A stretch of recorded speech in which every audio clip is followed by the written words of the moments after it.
भारतवर्ष के मध्य भाग में गंगा और उसकी सहायक नदी के संगम के पास बसा था एक पवित्र गांव सूर्यपुर। ये गांव अपने संस्कारों, मंदिरों और धर्मपरायण लोगों के लिए प्रसिद्ध था।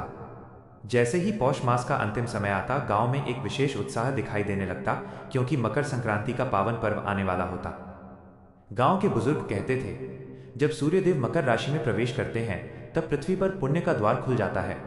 इस दिन से सूर्यदेव उत्तरायण होते हैं, जिसे देवताओं का दिन माना जाता है।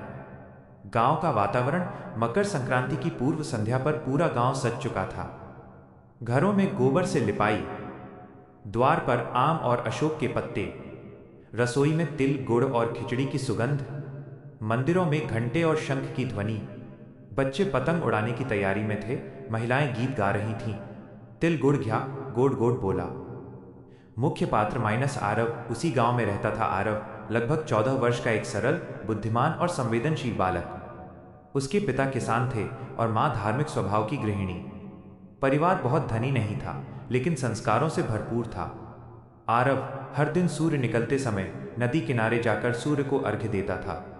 उसके मन में सूर्य देव के प्रति विशेष श्रद्धा थी। आरव का प्रश्न। एक दिन आरव ने अपनी मां से पूछा, मां, मकर संक्रांति पर ही दान पुण्य का इतना महत्व क्यों होता है? मां मुस्कुराई और बोली, बेटा, जैसे सूर्य अंधकार को हराता है, वैसे ही यह पर्व हमारे जीवन से अज्ञान, अहंकार और आलस्य को दूर करने की प्रेरणा देता है।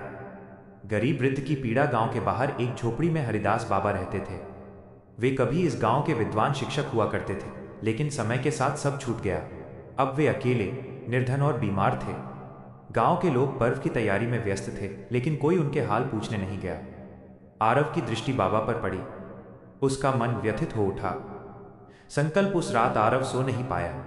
उसने मन ही मन संकल्प लिया, इस मकर संक्रांति पर मैं केवल अपने लिए नहीं, किसी और के जीवन में भी प्रकाश लाऊंगा।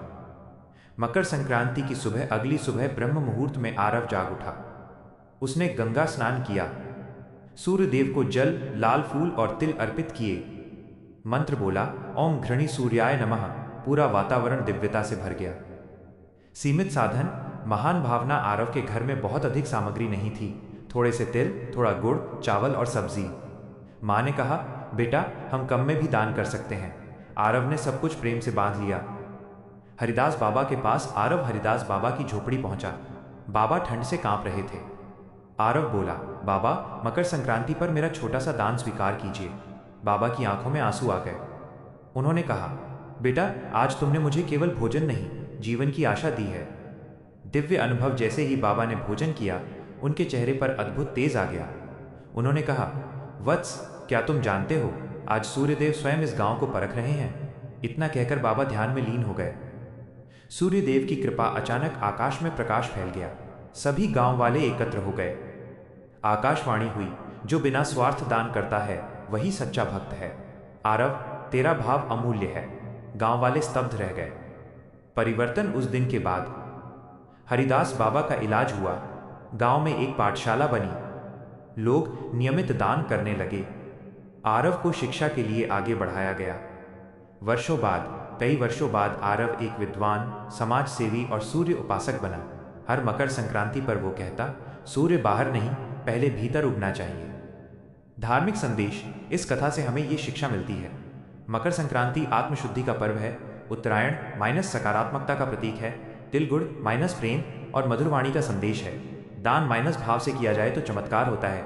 सूर्यदेव माइनस कर्म, अनुशासन और प्रकाश के देवता हैं।